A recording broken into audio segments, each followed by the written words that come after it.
आकाशवाणी से प्रस्तुत है समाचार प्रभात।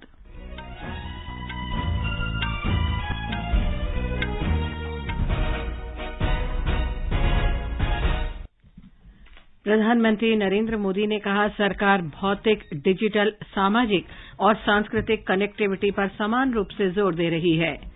इलेक्ट्रॉनिकी और सूचना प्रौद्योगिकी राज्य मंत्री राजीव चंद्रशेखर ने कहा, संशोधित आईटी नियमों के अंतर्गत इंटरनेट पर सट्टेबाजी और दांव लगाने जैसी हानिकारक सामग्री की अनुमति नहीं दी जाएगी। जम्मू कश्मीर में 62 दिन चलने वाली अमरनाथ यात्रा 1 जुलाई से शुरू होगी। ऑनलाइन और ऑफलाइन रजिस्ट्रेशन सोमवार से शुरू होगा। दिल्ली आबकारी नीति मामले में सीबीआई ने दिल्ली के मुख्यमंत्री अरविंद केजरीवाल को समन भेजा। और आईपीएल क्रिकेट में कोलकाता के ईडन गार्डन्स में सनराइजर्स हैदराबाद ने कोलकाता नाइट राइडर्स को 23 रन से हराया। समाचार प्रभात के साथ मैं लवली निगम। प्रधानमंत्री नरेंद्र मोदी ने कहा है कि संपर्क सुविधा की स्थापना महायज्ञ है और इसके 4 आयाम हैं। इनमें भौतिक, डिजिटल, सामाजिक और सांस्कृतिक संपर्क सुविधाएं शामिल हैं। कल असम में गुवाहाटी में लगभग 11,000 करोड़ रुपए की परियोजनाओं का शिलान्यास और उद्घाटन करते हुए उन्होंने कहा कि वर्तमान में संपर्क सुविधा के मायने पूरी तरह बदल गए हैं।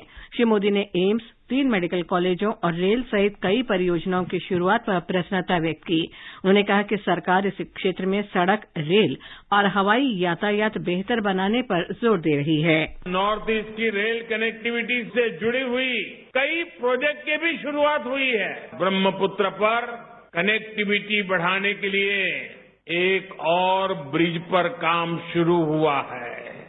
मिथेनॉल प्लांट बनने से असम अब पड़ोसी देशों को भी मिथेनॉल एक्सपोर्ट कर पाएगा। असमिया कला, संस्कृति, परंपरा के प्रतीक रंग घर के रीडेवलपमेंट और सुंदरीकरण का काम भी शुरू हुआ है।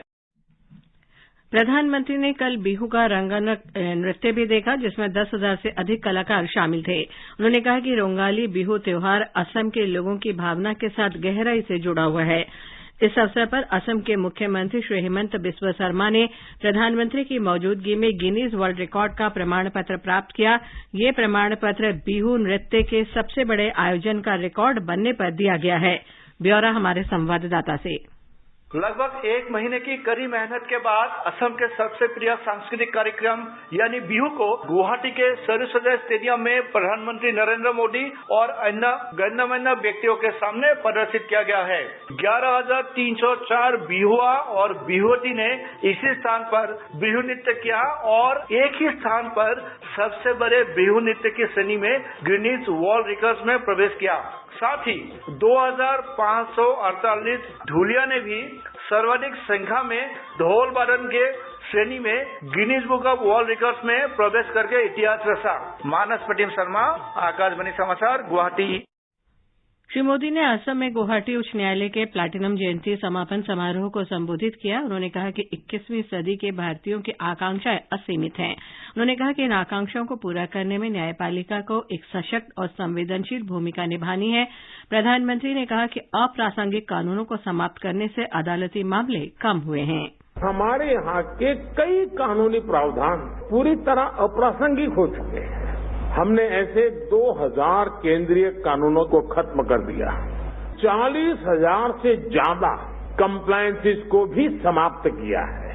व्यापार के दौरान होने वाली अनेक छोटी गलतियों को भी हमने डीक्रिमिनलाइज कर दिया है। इस अप्रोच ने देश की अदालतों में केसेस की संख्या को भी कम करने में अहम भूमिका निभाई है। इलेक्ट्रॉनिक्स और सूचना प्रौद्योगिकी राज्य मंत्री राजीव चंद्रशेखर ने कहा है कि संशोधित आईटी नियमों के अंतर्गत इंटरनेट पर सट्टेबाजी और सट्टेबाजी जैसी हानिकारक सामग्री की अनुमति नहीं दी जाएगी। उन्होंने कहा कि सरकार ने उपयोगकर्ता के नुकसान को कम करने और ये सुनिश्चित करने के लिए रूपरेखा तैयार की है, जिससे इंटरनेट की सुरक्षित और भरोसेमंद बनाया जा सके।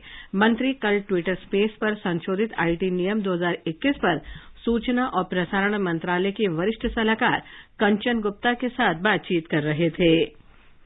केंद्रीय अन्वेषण ब्यूरो सीबीआई ने दिल्ली आबकारी नीति मामले में मुख्यमंत्री अरविंद केजरीवाल को समन जारी किया है। सूत्रों के अनुसार सीबीआई ने कल उन्हें पूछताछ के लिए बुलाया है। दिल्ली के उपराज्यपाल विनय कुमार सक्सेना ने आबकारी नीति 2021-22 में कथित अनियमितताओं के सिलसिले में सीबीआई जांच की सिफारिश की थी। ब्यौरा हमारे संवाददाता से। सीबीआई ने इस मामले में 15 लोगों के खिलाफ प्राथमिकी दर्ज की थी। इस मामले में सीबीआई दिल्ली के पूर्व उप मुख्यमंत्री मनीष सिसोदिया को पहले ही गिरफ्तार कर चुकी है। इसके अलावा सीबीआई ने शराब नीति मामले में तेलंगाना के मुख्यमंत्री की बेटी के कविता से भी पूछताछ की थी। नई शराब नीति में भ्रष्टाचार और इसके कार्यान्वयन में अनियमितताओं के आरोपों के बीच दिल्ली सरकार ने बाद में इसे रद्द कर दिया था। दीपेंद्र कुमार, आकाशवाणी समाचार, दिल्ली। ये समाचार आकाशवाणी से प्रसारित किए जा रहे हैं।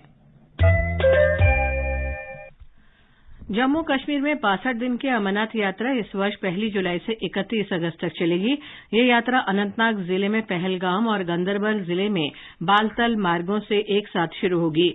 इस वार्षिक यात्रा के लिए पंजीकरण 17 अप्रैल से ऑनलाइन और ऑफलाइन दोनों तरीके से किए जा सकेंगे। उपराज्यपाल मनोज सिन्हा ने कल कहा कि सुचारू और बाधा रहित यात्रा के लिए सभी श्रद्धालुओं और सेवा प्रदाताओं को सर्वश्रेष्ठ स्वास्थ्य सेवा और अन्य आवश्यक सुविधाएं प्रदान की जाएंगी। विदेश राज्य मंत्री मीनाक्षी लेखी कल से क्रोएशिया, स्लोवेनिया की 4 दिन की यात्रा पर रहेंगी। इस यात्रा से भारत के इन देशों के साथ संबंध और मजबूत होंगे। सुश्री लेखी क्रोएशिया में राजनीतिक मामलों के राज्य सचिव, विदेश और यूरोपीय मामलों के मंत्रालय के अधिकारियों के साथ विचार विमर्श करेंगी। उनका भारतीय समुदाय के विभिन्न वर्गों से भी मुलाकात करने का कार्यक्रम है। श्रीमती मीनाक्षी लेखी स्लोवेनिया में उप विदेश मंत्री से मुलाकात करेंगी। उनका उप प्रधानमंत्री तथा विदेश और यूरोपीय मामलों के मंत्री से भी मिलने का कार्यक्रम है। वे जुब्लेजाना विश्वविद्यालय में आजादी का अमृत महोत्सव कार्यक्रम में भी हिस्सा लेंगी। हिमाचल प्रदेश आज अपनी स्थापना की प्लैटिनम जुबली यानी 75वीं वर्षगांठ मना रहा है। इस अवसर पर मुख्य समारोह जनजातीय जिले लाहौल स्पीति के काजा में आयोजित किया जा रहा है। इसकी अध्यक्षता मुख्यमंत्री सुखविंदर सिंह सुक्खू करेंगे। इस अवसर पर मुख्यमंत्री राष्ट्रध्वज फहराएंगे, परेड का निरीक्षण करेंगे और मार्च पास्ट की सलामी लेंगे। आयोजन में राज्य के जिलों के सांस्कृतिक दल रंगारंग कार्यक्रम पेश करेंगे, जिसमें स्पीति का प्रसिद्ध छम नृत्य भी शामिल होगा। इस अवसर पर मुख्यमंत्री विभिन्न क्षेत्रों में उत्कृष्ट सेवाओं के लिए लोगों को सम्मानित करेंगे। केंद्र शासित प्रदेश जम्मू कश्मीर में जम्मू संभाग के उधमपुर जिले में कल एक पैदल पुल के ढहने से कई बच्चों सहित 62 लोग घायल हो गए। ये घटना बैसाखी समारोह के दौरान उधमपुर जिले के चेनानी प्रखंड के बैन गांव के बेनी संगम में हुई। जम्मू के संभागीय आयुक्त रमेश कुमार ने बताया कि दुर्घटना के समय बड़ी संख्या में लोग पुल पर मौजूद थे। उधमपुर की उपायुक्त कृतिका ज्योत्सना ने बताया कि घटना के तुरंत बाद पुलिस और राहत दल मौके पर पहुंच गए और बचाव कार्य शुरू कर दिया गया। कर्नाटक में 29 मार्च से चुनाव आचार संहिता लागू होने के बाद से प्रवर्तन एजेंसियों ने लगभग 150 करोड़ रुपए की सामग्री जब्त की है। इस सिलसिले में 1262 प्राथमिकियां दर्ज की गई हैं। इससे पहले भी एजेंसियों ने 9 से 27 मार्च के बीच 58 करोड़ रुपए का सामान जब्त किए थे। निर्वाचन आयोग को आचार संहिता के उल्लंघन के मामले में सोशल मीडिया सहित मीडिया के खिलाफ 503 शिकायतें मिली हैं। आयोग ने इन सभी शिकायतों का निपटारा कर दिया है। देश में पिछले 24 घंटों में 11,100 से अधिक कोविड के नए मामले सामने आए हैं। स्वास्थ्य मंत्रालय ने कहा है कि इसी अवधि के दौरान 6,000 से अधिक लोग कोविड से ठीक हुए हैं। मंत्रालय ने बताया कि देश में इस समय 49,000 से अधिक रोगियों का इलाज चल रहा है और स्वस्थ होने की दर 98.7% है। उधर महाराष्ट्र में कल कोविड के 1,152 नए मामले दर्ज किए गए। राज्य के स्वास्थ्य बुलेटिन के अनुसार महाराष्ट्र में बीते 24 घंटों में कोरोना वायरस से 4 लोगों की मौत हो गई है। नए मामलों के चलते कुल संक्रमण के मामले 81,54,529 हो गए हैं, जबकि राज्य में मृत्यु दर 1.82% है। राज्य में वर्तमान सक्रिय मामलों की संख्या 5,928 है। इस बीच राजस्थान में कोविड के मामले बढ़ रहे हैं। पिछले 24 घंटे में राज्य में 397 रोगियों में कोविड संक्रमण की पुष्टि हुई है, जबकि 3 संक्रमितों की मौत हुई है। राज्यपाल कलराज मिश्र भी कोविड से संक्रमित हो गए हैं। हिमाचल प्रदेश में केंद्रीय सूचना प्रसारण मंत्री अनुराग सिंह ठाकुर ने कहा है कि खेलो इंडिया अभियान के अंतर्गत 5 वर्ष के दौरान खेल सुविधाओं पर करीब 3,200 करोड़ रुपए खर्च किए जाएंगे। इसमें खिलाड़ियों को खेल की बेहतर सुविधाएं उपलब्ध होंगी। प्रधानमंत्री के मन की बात कार्यक्रम की इस महीने 100वीं कड़ी पूरी हो रही है। इस सिलसिले में आकाशवाणी प्रधानमंत्री के संबोधन के चुनिंदा अंशों को प्रसारित कर रहा है। आज इस कार्यक्रम में हम सुनते हैं मन की बात की 63वीं कड़ी में प्रधानमंत्री के उद्बोधन, जिसमें उन्होंने लोगों से कोरोना महामारी के दौरान भावनात्मक रूप से जुड़े रहने और सुरक्षित दूरी बनाए रखने की अपील की थी। लोग, आवाज और सीधा संवाद, यानी आपके हम सब के मन की बात। जी हाँ, ऐसे ही करोड़ों लोगों से जुड़ जाते हैं हमारे प्रधानमंत्री हर महीने मन की बात प्रोग्राम के साथ। आकाशवाणी पर ये सिलसिला इस महीने यानी अप्रैल में 100वीं कड़ी के साथ जारी रहेगा। इसी विशेष मौके पर मन की बात कार्यक्रम से प्रधानमंत्री के चुनिंदा संबोधनों को फिर प्रस्तुत किया जा रहा है।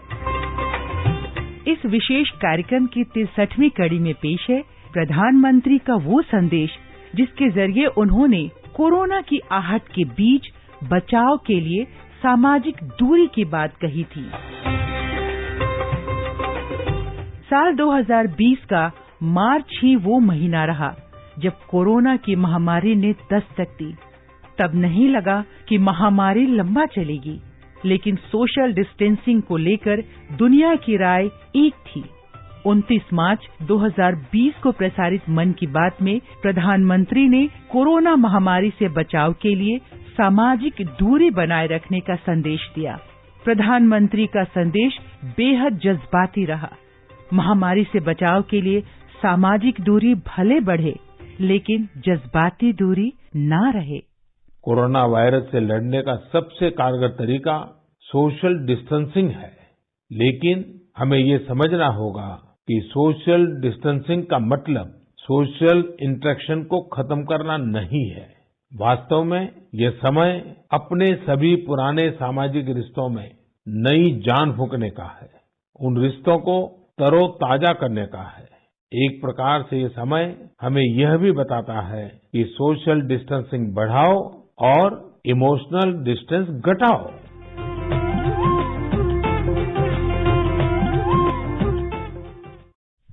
दुनिया भर में केरल मूल के लोग आज विशु नववर्ष मना रहे हैं। ये फसल कटाई और खुशहाली का त्योहार है। विशु को वसंत के आगमन का प्रतीक भी माना जाता है। आईपीएल क्रिकेट में सनराइजर्स हैदराबाद ने कल कोलकाता के ईडन गार्डन्स में कोलकाता नाइट राइडर्स को 23 रन से हरा दिया। आज बेंगलुरु में रॉयल चैलेंजर्स बेंगलोर का मुकाबला दिल्ली कैपिटल से और लखनऊ सुपर जायंट्स का मुकाबला पंजाब किंग्स से होगा।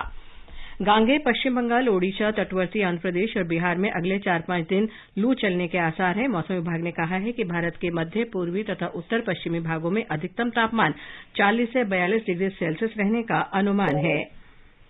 और अब समाचार पत्रों की सुर्खियों के साथ हैं निखिल कुमार। धन्यवाद लवलीन। प्रधानमंत्री नरेंद्र मोदी के कल असम में कई विकास परियोजनाओं के उद्घाटन और शिलान्यास को सभी अखबारों ने प्रमुखता से दिया है। अमर उजाला की पहली खबर है, श्री मोदी ने कहा श्रेय लेने की भूख और राज करने की चाह ने किया देश का हित। हिंदुस्तान की सुर्खी है, मोदी बोले न्यायतंत्र की ताकत बनेगी तकनीक। केंद्रीय जांच एजेंसी द्वारा दिल्ली के मुख्यमंत्री अरविंद केजरीवाल को आबकारी नीति के मामले में 16 अप्रैल को पूछताछ के लिए बुलाने को नव भारत सहित कई अखबारों ने दिया है। वित्त मंत्री निर्मला सीतारमण का ये बयान कि G20 देशों ने भारत के अनेक प्रस्तावों का किया मजबूत समर्थन, राष्ट्रीय सहारा में है। पत्र लिखता है, G20 विश्व की 20 प्रमुख विकसित और विकासशील अर्थव्यवस्थाओं का महत्वपूर्ण मंच है। दैनिक जागरण ने विदेश मंत्री एस जयशंकर के मोजाम्बिक में मेड इन इंडिया ट्रेन में यात्रा करने को सचित्र देते हुए लिखा है कि दोनों देशों ने व्यापार, निवेश, रक्षा और स्वास्थ्य के क्षेत्र में मिलकर काम करने की प्रतिबद्धता दोहराई। दैनिक भास्कर की खबर है, भारतीय फार्मा कंपनियों का अमेरिकी बाजार में दबदबा बढ़ रहा है। पत्र कहता है, मेड इन इंडिया जेनेरिक दवाएं खा रहे हैं अमेरिकी, पहली बार भारतीय दवा कंपनी को निर्यात की मंजूरी। अंत में मुख्य समाचार एक बार फिर। प्रधानमंत्री नरेंद्र मोदी ने कहा, सरकार भौतिक, डिजिटल, सामाजिक और सांस्कृतिक कनेक्टिविटी पर समान रूप से जोर दे रही है। इलेक्ट्रॉनिकी और सूचना प्रौद्योगिकी राज्य मंत्री राजीव चंद्रशेखर ने कहा, संशोधित आईटी नियमों के अंतर्गत इंटरनेट पर सट्टेबाजी जैसे हानिकारक सामग्री की अनुमति नहीं दी जाएगी। जम्मू कश्मीर में 62 दिन चलने वाली अमरनाथ यात्रा 1 जुलाई से शुरू होगी। ऑनलाइन और ऑफलाइन रजिस्ट्रेशन सोमवार से शुरू होगा। दिल्ली आबकारी नीति मामले में सीबीआई ने दिल्ली के मुख्यमंत्री अरविंद केजरीवाल को समन भेजा। इसके साथ ही समाचार प्रभात का ये अंक समाप्त हुआ। नमस्कार।